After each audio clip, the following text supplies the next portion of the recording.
अरबानी अंबानी को खरबों रुपए की आईपीसीएल थोड़े से करोड़ रुपए में बेच दी गई। उदयपुर के हिंदुस्तान जिंक को लाखों करोड़ रुपए की संपत्ति सिर्फ 400 करोड़ रुपए में बेच दी गई। और यही नहीं, लक्ष्मी विलास होटल जो उदयपुर में था, उसके साथ जो सैकड़ों एकड़ जमीन थी, उनको सिर्फ 7 करोड़ रुपए में बेच दी गई।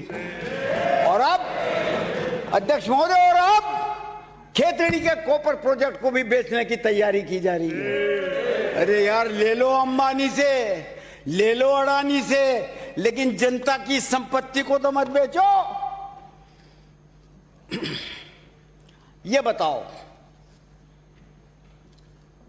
ये बताओ कि दीनदयाल उपाध्याय के मार्ग पर बीजेपी ने जो अपना आलीशान दफ्तर बनाया, उसमें से 500 करोड़ रुपया कैसे निकला, कहां गया? जनता सवा हिसाब पूछना चाहती है कि वो 500 करोड़ रुपया किसके पास गया। राजस्थान में खरीद फरोख्त के लिए 500 करोड़ रुपए का जनता एक एक पैसे का हिसाब मांगेगी। आज नहीं मांगेगी, कल नहीं मांगेगी, कभी भी मांगेगी, लेकिन मांगेगी और आपको देना पड़ेगा। बताओ आदरणीय पूनिया साहब, आदरणीय राठौड़ साहब, आपस में झगड़ा मत करना वरना भंडा फूट जाएगा।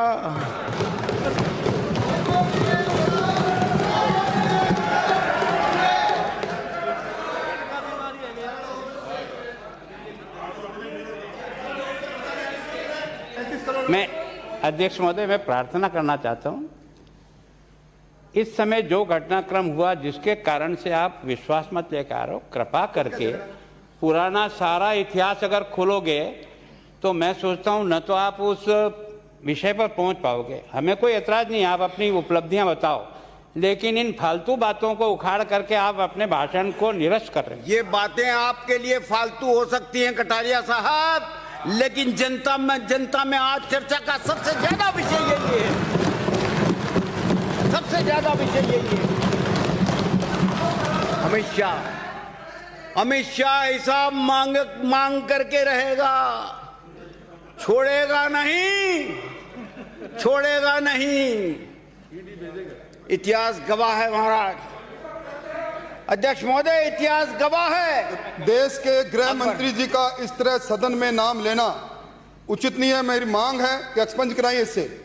माननीय मंत्री जी अपनी बात कहें, हम सुनने को तैयार है शांति से, पर ये जिस प्रकार लगातार नाम ले रहे हैं, पहले हमारे प्रदेश अध्यक्ष जी का मेरा नाम ले दिया, अब हम गृह मंत्री जी का नाम ले रहे हैं, ये अच्छी परंपरा नहीं है। अध्यक्ष महोदय, आप ही राजी हैं आसन पर। माननीय मंत्री जी, यार बात बहुत साफ है, पैसा दिया है तो उसका हिसाब तो मांगा ही जाएगा भाई, मांगा ही जाएगा। अब आगे बढ़ते हैं, आगे। अच्छा, इसको बदल देता हूं। अध्यक्ष महोदय, इतिहास गवाह है, अकबर ने पूरे भारत पर साम्राज्य स्थापित करने की मुहिम चलाई। वो पानीपत, ग्वालियर, चुनार, मालवा, गोडावन, सूरत, गुजरात, अहमदाबाद, पूरे भारत के साथ साथ वो बिहार और बंगाल को भी जीतता हुआ अपने साम्राज्य का विस्तार करता हुआ 1576 में जब वो मेवाड़ पहुंचा तो महाराणा प्रताप ने उसको नाकों चबे चबा दिए। इसी तरह ये षड्यंत्र रचकर केंद्र की सरकार गोवा, कर्नाटक, मध्य प्रदेश में कांग्रेस की सरकारों को गिराते हुए जब राजस्थान पहुंची तो यहां के रणबांकुरों ने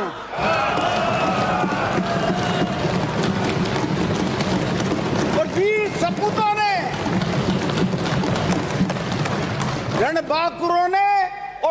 सपूतों ने, अशोक गहलोत के नेतृत्व में छठी का दूध याद दिला दिया।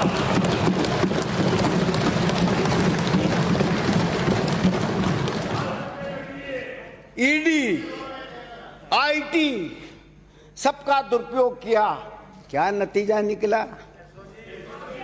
यही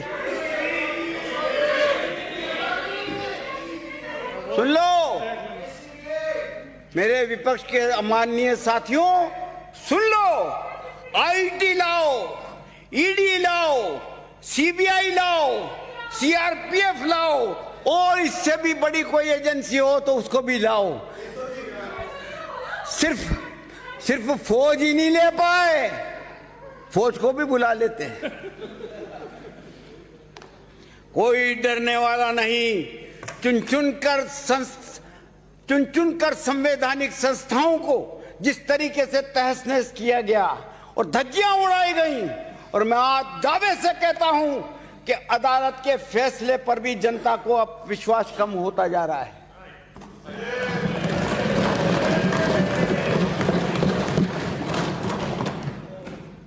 बीजेपी की तिकड़ी,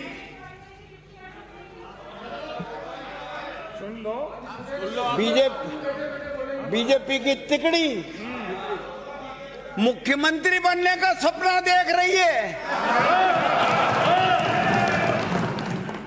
संजीवनी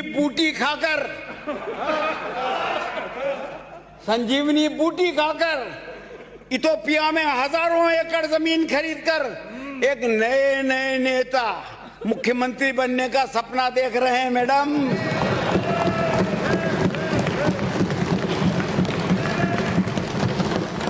ये भारतीय लोकतंत्र के लिए कितना शर्मनाक है कि विधायकों को करोड़ों रुपए का प्रलोभन देकर के दल बदल करवाने की कोशिशें की गई। मैं 4 लाइनें वो पढ़ के सुनाता हूं, अध्यक्ष महोदय आपकी इजाजत हो तो। यमुना जी के घाट पर करते साधक बात, चुनी हुई सरकारों पर मोदी जी करते रोज घात। खामोश यमुना घाट है, गुमसुम है गुजरात, खरीद फरोख्त की दिल्ली में करते हुए बात। अध्यक्ष महोदय, इस देश का किसान आंदोलित है, धरना प्रदर्शन कर रहा है, जगह जगह लाठियां खा रहा है, कई जगह गोलियों का सामना करना पड़ रहा है। उसकी सिर्फ एक मांग थी कि मिनिमम सपोर्ट प्राइस को बढ़ा दो। लेकिन उसके बजाय हुआ क्या? हुआ ये कि छोटा भाई और मोटा भाई ने विधायकों के लिए मिनिमम सपोर्ट प्राइस बढ़ा दी।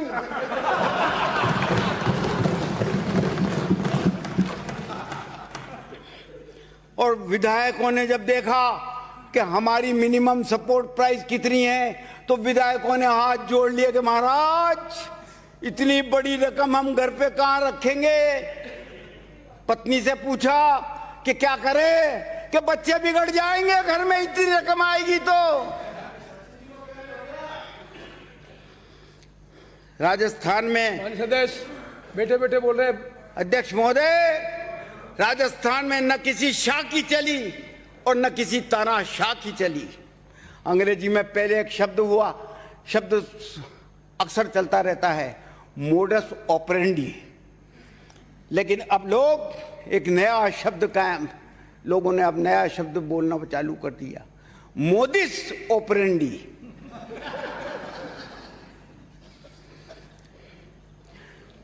अध्यक्ष महोदय, बादशाह अकबर का फिर मैं नाम लेना चाहूंगा।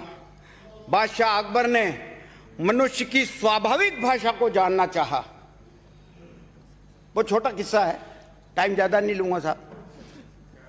मनुष्य की स्वाभाविक भाषा क्या है, इसको जानने की अकबर में उत्सुकता थी। तो उसने एक घने जंगल में एक गूंगा महल बनाया। गूंगा, डीफ है कि दम, क्या कहते हैं? ओके, गूंगा महल बनवाया और उस गूंगे महल में एक नव दंपत्ति को रखा। जो पत्नी थी वो 3-4 साल की गर्भवती, 3-4 महीने की गर्भवती थी। 3-4 साल की गर्भवती थी। हाँ, 3-4 महीने की। 3-4 महीने की गर्भवती थी। अकबर ने ये इंस्ट्रक्शंस उनको दिए कि निशब्द वातावरण में एक भी शब्द तुम्हें बोलने का अधिकार नहीं होगा, तुम आपस में भी बात नहीं कर सकते, बिल्कुल गूंगे की तरह बिहेव करोगे। कालांतर में गूंगे महल में एक बच्चे का जन्म हुआ। एक बच्चे का जन्म हुआ, वो बच्चा निशब्द वातावरण में पला, उसने किसी की आवाज ही नहीं सुनी। अकबर वहां 3-4 साल के बाद में परिणाम जानने के लिए पहुंचा। जब वो पहुंचा तो अचंभित हो गया। उसने देखा कि ये बालक सियार की और पक्षियों की बोली बोल रहा है। सियार की और पक्षियों की बोली बोल रहा है। अर्थात जिस व्यक्ति की जैसी संगत होगी वैसी ही उसकी रंगत होगी। भ्रष्टों के साथ रहकर भ्रष्ट स्वयं भ्रष्ट, तो व्यक्ति स्वयं भ्रष्ट हो जाएगा। भ्रष्टों के साथ रहकर व्यक्ति स्वयं भ्रष्ट हो जाएगा। हमारी एकजुटता को बड़ा बंदी बता रहे हैं। तो जो गुजरात आपने भेजे थे वो क्या रासलीला रचाने के लिए भेजे थे?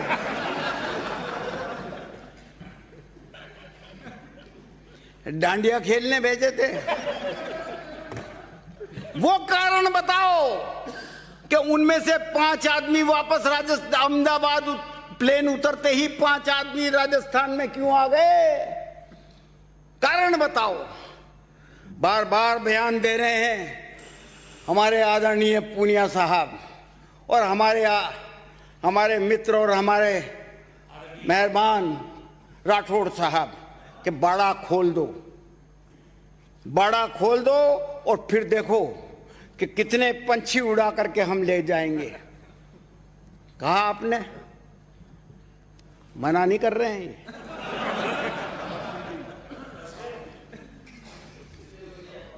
अब वक्त ने बता दिया। माननीय मंत्री जी, जी साहब प्लीज वाइंड अप।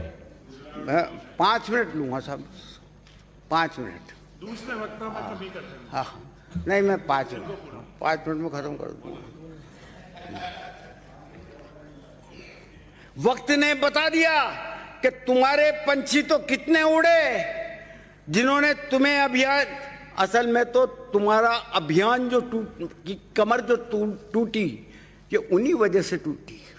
और ऑपरेशन लोटस हमने फेल नहीं किया, तुमने ही अपना आप फेल कर दिया।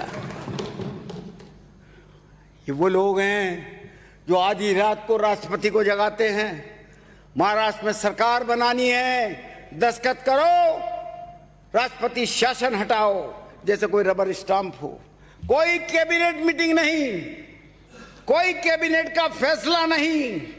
सुबह फडणवीस को मुख्यमंत्री बना दिया। तो एक्सपेंस कराओ अध्यक्ष महोदय, क्या हो रहा है ये सदन में? आपके नियम बने हुए हैं अध्यक्ष महोदय।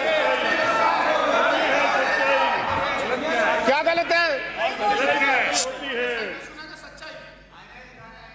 सदस्य बैठे बैठे नहीं बोलेंगे। जी साहब बोलो। मुख्यमंत्री बना दिया।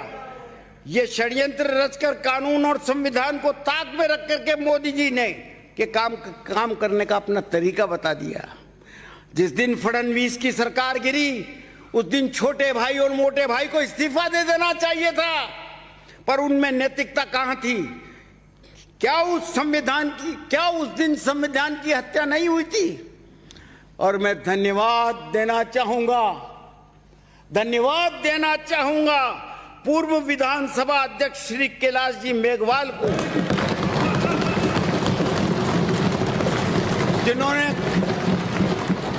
जिन्होंने खरीद फरोख्त करने की, हॉर्स ट्रेडिंग करने वालों की डंके की चोट निंदा की। उन्होंने कहा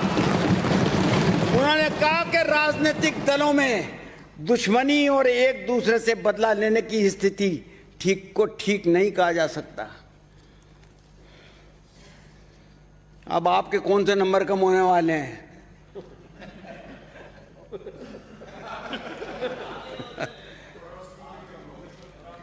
विधानसभा उपचुनाव हुए, नगरीय निकायों के चुनाव हुए, जनता ने बीजेपी को हरा करके कांग्रेस में विश्वास व्यक्त किया।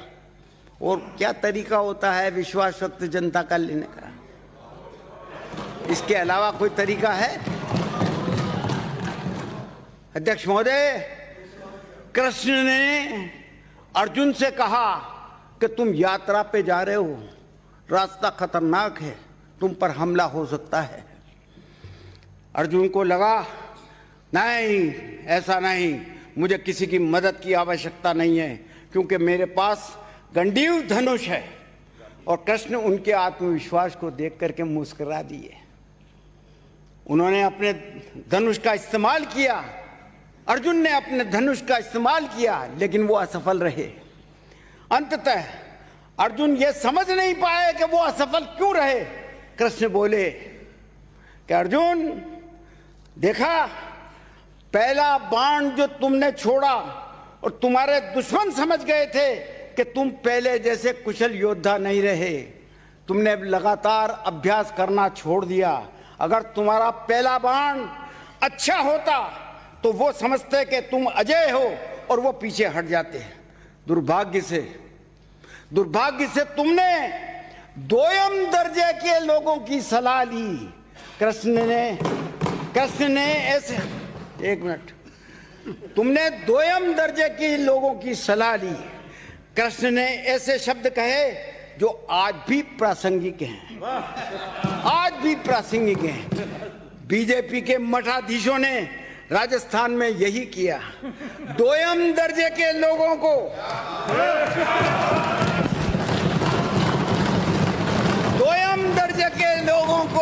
जिम्मेदारियां दे दी। नतीजा देख लीजिए क्या हुआ। और अंत में, अब मैं खत्म कर रहा हूं साहब,